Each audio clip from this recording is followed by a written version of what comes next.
one of the most important things to grow e-commerce business is reviews and just history of sales. Welcome to Honest E-commerce, a podcast dedicated to cutting through the BS and finding actionable advice for online store owners. I'm your host, Chase Clymer, and I believe running a direct-to-consumer brand does not have to be complicated or a guessing game. On this podcast, we interview founders and experts who are putting in the work and creating real results. I also share my own insights from running our top Shopify consultancy, Electric Eye. We cut the fluff in favor of facts to help you grow your e-commerce business. Let's get on with the show. Hey everybody, welcome back to another episode of Honest E-commerce. Today, I'm welcoming to the show Eugene. Eugene is the co-founder and CEO of Factory Pure. They're an online retailer specializing in generators, pressure washers, and more. And actually, today we're recording it a day after Hurricane Ida, so he's being just so many customer service outreaches, but he's giving us a minute of his time and talking to us about his business. Welcome to the show today, Eugene. How are you doing? Doing great, Chase. How are you? I'm doing well. So before we talk about what's going on now, take me back because this isn't your first e-commerce business. This is actually your second business. So take us back to kind of when you decided to, not necessarily pivot, but I'll let you tell the story. Yeah, we had a business prior to this one where it was the same concept, but we sold more electronics, cell phones, those kind of items, and started selling on eBay. We would buy and sell, and we realized quickly that there was some arbitrage there to be had. At that time, it was when cell phones had where you can have the subsidized price when you get a plan. And so a lot of people were reselling there. So there was a pretty big third party market for them, which is not so much the case anymore. And so at some point we decided we didn't really feel like paying 12 to 15% to eBay on all their fees. It's getting very expensive. So we threw up a very generic, basic website and started promoting it and went on from there. So that business ended around late 2012 or 2013. So we had some legal issues that surrounded it. It was a good lesson. We had a lawsuit that was filed against us, and we quickly found out you don't have to necessarily do something wrong to be sued. So it was a good learning experience that you need to get all your ducks in a row before you start something. And so once that business went down, we wanted to stick with the e-commerce thing. Since we've done it, we figured out a lot of things. We kind of understand it.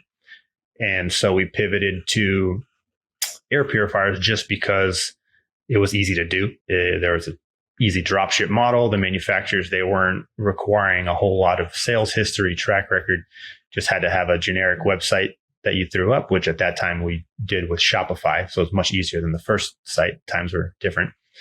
And so that's how we got started with Factory Pure. Awesome. So let's kind of, so this was back in 2013, 2014 that you launched Factory Pure on Shopify? It was early 2013. Yep. All right. And so the one thing I do want to highlight here is something that we don't really talk about much on the show is drop shipping. And obviously we can kind of go down that rabbit hole a little bit.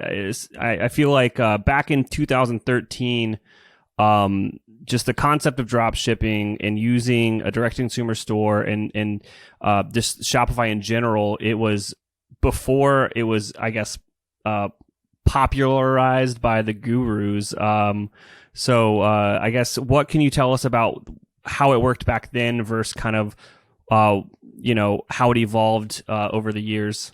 It was a fairly new concept at the time.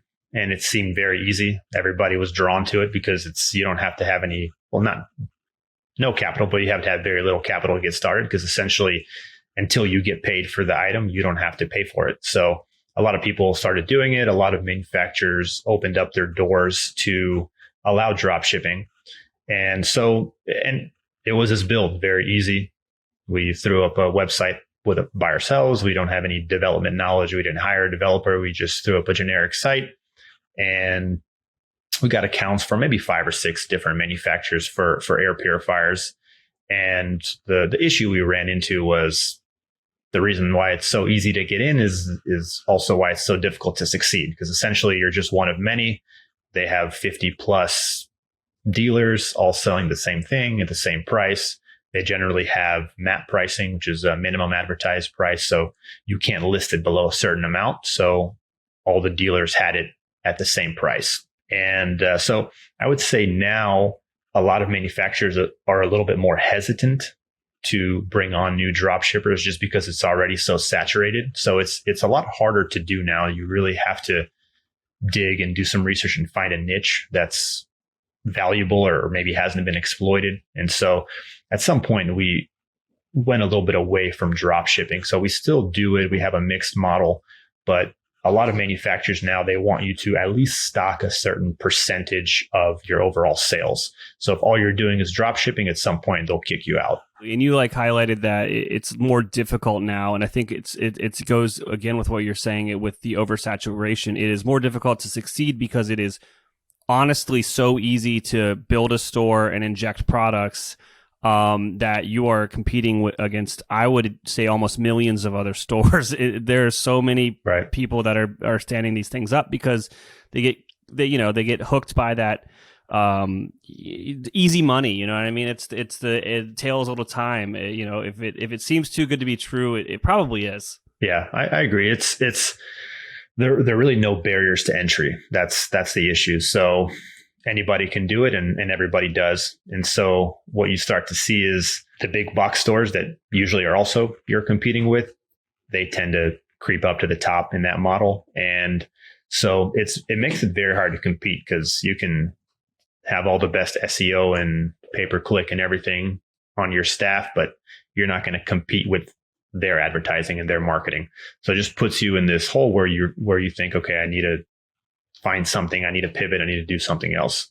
Well, how did you guys kind of find that initial success? What worked for you to kind of start to find that initial success and really, build a customer base? So we initially we started doing air conditioners, and that was our first pivot. So we went to some brands that did air conditioners, and for some reason there was less saturation there.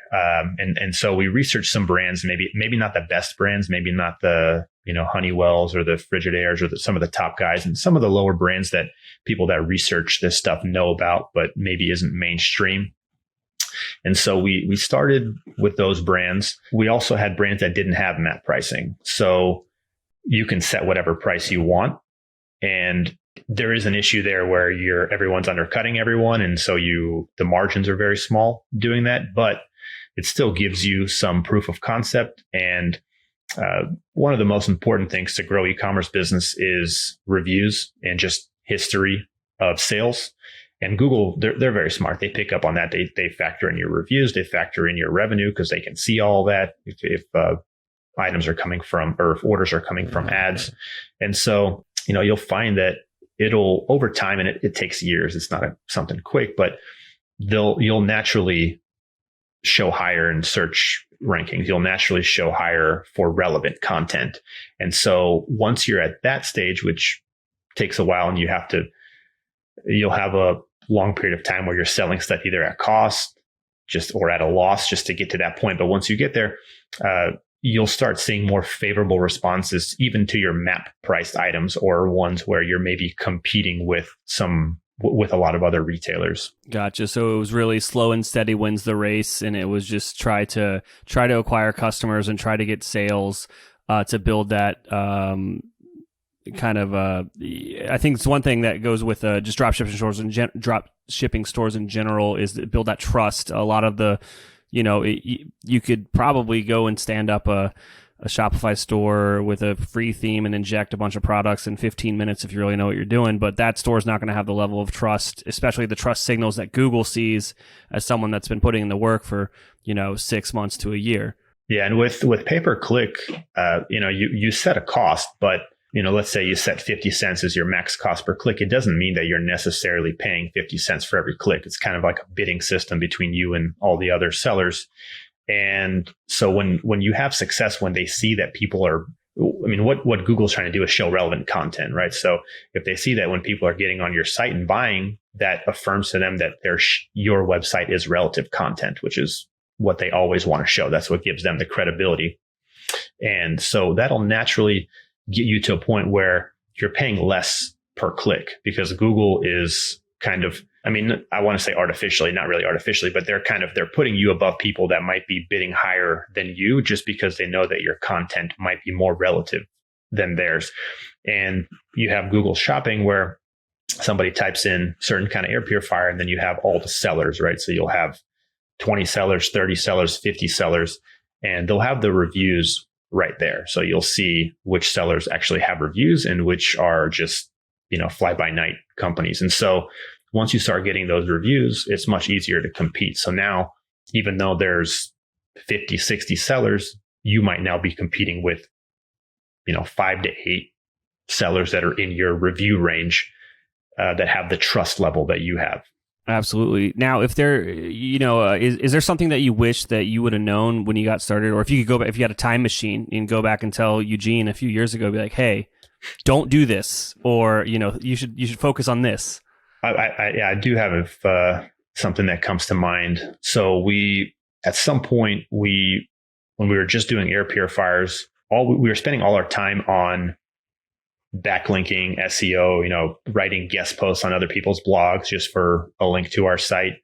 And, that may or may not ever amount to anything because it's, like I said before, it's very difficult to supersede some of these big box stores or Amazon naturally. And so at some point we kind of changed to focusing our efforts on bringing on more brands and going more the paid route for ads. And we started seeing a lot more traction doing that rather than having a small assortment of brands and spending all our time guest posting and, doing the link building the natural way. I remember when we started our previous business with cell phones, that was back when you can put a certain keyword on your site a bunch of times. And now you rank very highly for it just because it's on your website so many times. And so we actually were ranked like top 3 or 4 for the keywords brand new phones, just by accident, just because we had that on our main page a few times. And so now it's difficult. Google's very smart. You can't even really do link exchanges because it's all about one-way links and relevant content. So it's very time consuming to go that organic route. And the other difficult part is it may or may not ever work out. You can do it for 2 years and see little to no results. So sometimes it takes much longer than that. Yeah, that is, I think that's true with just going the content route with any type of business. It is definitely a long-term play. And I believe that it will eventually work out for you. Google likes to see that your website's being constantly updated because then it's not a trust signal to them that it's something that's being worked on. It wasn't just, set up once and then never touched again. So they do like that. But it is, I think with content, it's definitely quality over quantity now. And that shifted slowly over the last, half a dozen years or so. And I'm no SEO expert by any means, but that's just kind of what I've learned from others in industries, that it's definitely more quality, and somehow the Google robots can tell what's quality and what's not. And that's kind of what helps them with the search and all that jazz. Yeah, I agree. It's definitely helpful. It's a much slower pace. And just in my experience, not that you wouldn't do it at all, you should still do it, but to focus all your efforts on that and nothing else, just for e-commerce, for what we do specifically, is very tough. So it's something that should definitely be done in the background in conjunction with something else. And for us, that was paid ads. And also at the time, all the podcasts and blogs and all that, those weren't so big at the time. The blogs were just kind of coming out. And so it wasn't so much your own content that you put out, which now is super useful. And that's a lot of people's only advertising source. And it does very well. So it's more so taking the time, doing what you need to do just to get one of your links on this website, and then you go on and you do the same thing and you do a guest post or guest appearance, and that now you have another one on their website. So it's very time consuming because you're essentially writing articles in exchange for one link here, one link there. If you're struggling with scaling your sales, maybe Electric Eye can help. Our team has helped our clients generate millions of dollars in additional revenue through our unique brand scaling framework. You can learn more about our agency at electriceye.io. That's ELECTRICEYE.io.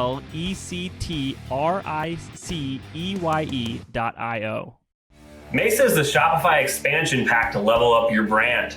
By turning all your internet-connected apps into your business epicenter, Mesa can lighten your workload and tame the day-to-day chaos of running your store. Join the other successful brands that have learned how to balance clever workflows with a solid infrastructure to get more done without additional overhead.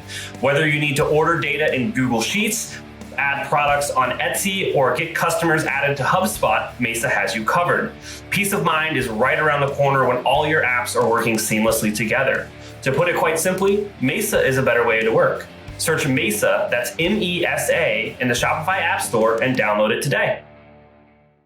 Our partner Rewind can protect your Shopify store with automated backups of your most important data. Rewind should be the first app you install to protect your store against human error, misbehaving apps, or collaborators gone bad. It's like having your very own magic undo button. Trusted by over 100,000 businesses, from side hustles to the biggest online retailers like Knix, Gatorade, and Movement Watches. Best of all, respond to any of their welcome emails and mention this podcast, Honest E-Commerce, to get your first month absolutely free. Is your store holiday ready? Now is the time to make sure you and your team are prepared for the busy season ahead. Gorgias, an omni-channel help desk built for e-commerce, has machine learning functionality that takes the pressure off small support teams and gives them the tools to manage a large number of inquiries at scale, especially during the holiday season. Gorgias combines all your different communication channels like email, SMS, social media, live chat, and even phone into one platform and gives you an organized view of all your customer inquiries. Their powerful functionality can save your support team hours per day and makes managing customer orders a breeze. Merchants can close tickets faster than ever with the help of pre-written responses integrated with customer data to increase the overall efficiency of customer support. Their built-in automations also free up time for support agents to give better answers to complex product-related questions, providing next-level support, which helps increase sales, brand loyalty, and recognition. Eric Bandholtz, the founder of Beard Brand, says, "We're a seven-figure business and we have essentially one person on customer support and experience. It's impossible to do that without tools like Gorgias to help us innovate." Learn how to level up your customer support by speaking with their team. Visit gorgias.grsm.io/honest and mention this podcast when you sign up for 2 months free. That's gorgias.grsm.io/honest. Getting an online business off the ground isn't easy. So if you find yourself working late, tackling a to-do list that's a mile long with your 5th cup of coffee by your side, remember, great email doesn't have to be complicated.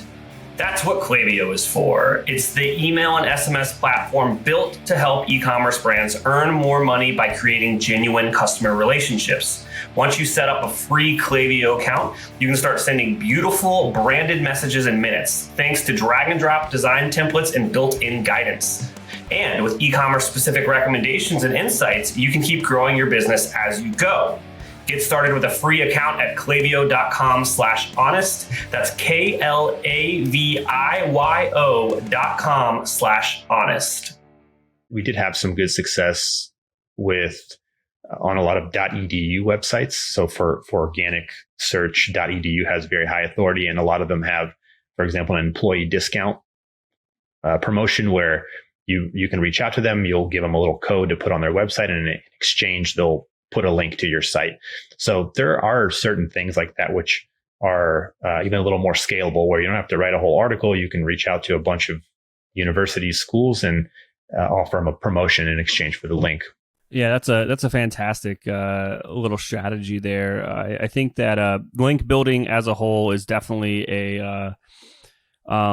it can be done very well, or it can be done terribly. And I'm assuming if you're an entrepreneur, your inbox has been inundated with very terrible outreach, and so those are the things not to do. But I'm quite certain on the flip side of it is you probably got some outreach before that you didn't realize was outreach, just because it was done in the right way. And it comes down to this. and I think this is with anything you're trying to do in business, is you just got to lead with value. You have to provide something valuable to the person that you're making a request from. You don't know these people, in business, you got to be nice and you got to lead with value, or if you're always taking, you're never going to kind of ever grow from there. Yeah, 100%. And Google sees when something is valuable and when it's not. They're very advanced. So if you're putting forth content that people want to consume, it'll do well for you. Absolutely. So let's fast forward to these days. What does kind of the marketing landscape look like for Factory Pure? Are you guys still all in on paid? Is it mostly Google? Are you doing anything with like retention marketing or owned marketing? We still do mostly paid. We do email marketing. We just started doing Facebook. So we've always done Facebook retargeting and those kind of things, but never strictly ad campaigns. So we're starting to do that. Email marketing. So, for example, we're trying to automate as many things as we can, which for marketing, it's kind of hard, but there's definitely some tools out there that can help. And so, for example, we sell a lot of power equipment, we sell generators, and a lot of our recurring buyers are electricians, home builders, just various installers of generators.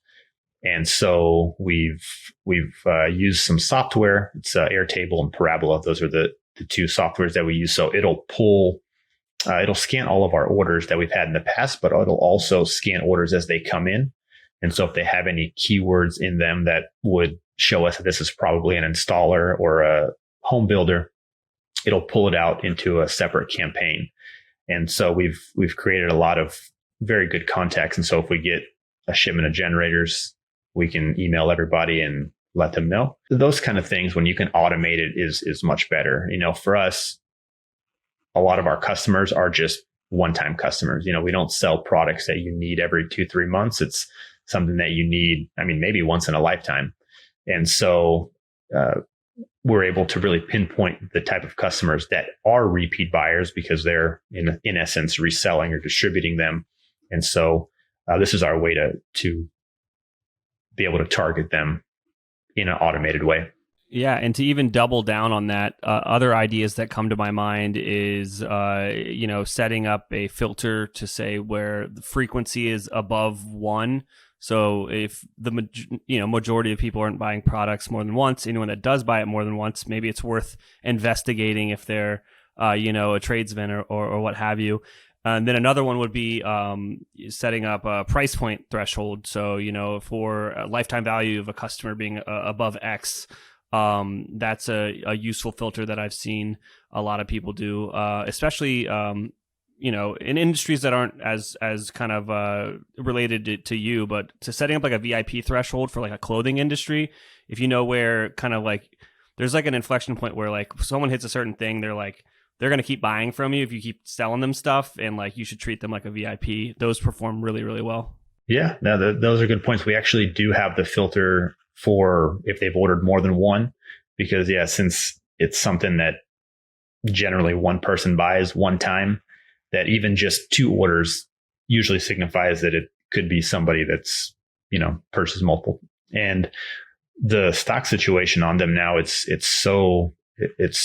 they're very depleted. So a lot of these things are 6-month, 8-month lead times. So you have to really order them in advance. And so by the time we get them, a lot of people are in demand because they haven't been out in who knows how long. And so emails like this are very useful. We can get a lot of recurring revenue that way. But there's certainly a lot of email marketing tactics that I'm not familiar with either. We just started kind of exploring that just because, it's hard to market to people that probably aren't going to need your product again after you buy. So you really have to find unique ways to reach them, and you don't want to bombard them where they're going to get turned off and not use you. So this is one demographic that we found that has a very good chance of buying again. Absolutely. I think that's a fantastic idea, and it's. I would guess that it's not even that much of a larger lift on the team to just treat these multiple purchasers as VIPs. What's the email read that you're sending out to them? Is it just something as simple as, hey, are you in XYZ trade, like here's a direct line to a salesperson that can help you better? Is it that simple? So we haven't done any to where it's just kind of like a general, let us know what you need. It's been more so for when we get inventory. So if we're getting a big shipment, then we'll email them and say, we have this coming in. So we're trying to create that value first before we go a step beyond and, see if we can handle their needs in the future. So because these items are so rare now that it almost certainly would be good value to them to be informed before everybody else when stuff comes back in. And then once we garner some trust that way, then we can, have more of a VIP setup with them. And we do have sales reps that will have clients essentially. So, somebody will call and they'll order from them. And so they have an incentive to take down their information and they'll reach out on their own when new products come in. Absolutely. Now, is there anything that I forgot to ask you about today that you'd like to share with our audience? Nothing that I have on top of my head. Absolutely. Let people know where what's the website? What should they do? What should they check out? Yeah, our website is factorypure.com. We sell generators, power equipment. We sell a lot of other items. So we're trying to expand beyond just one category. So we sell anything from drones to electric skateboards to strollers. So we sell a little bit of everything. Generators are certainly our focus, but we're trying to add new categories each week. Absolutely. Eugene, thank you so much for coming on the show. Thanks for having me, Chase. Appreciate it. All right. I can't thank our guests enough for coming on the show and sharing their knowledge and journey with us. We've got a lot to think about and potentially add into our own business. You can find all the links in the show notes. Make sure you head over to honestycommerce.co to check out all of the other amazing content that we have. Make sure you subscribe, leave a review, and obviously, if you're thinking about growing your business, check out our agency at electriceye.io. Until next time.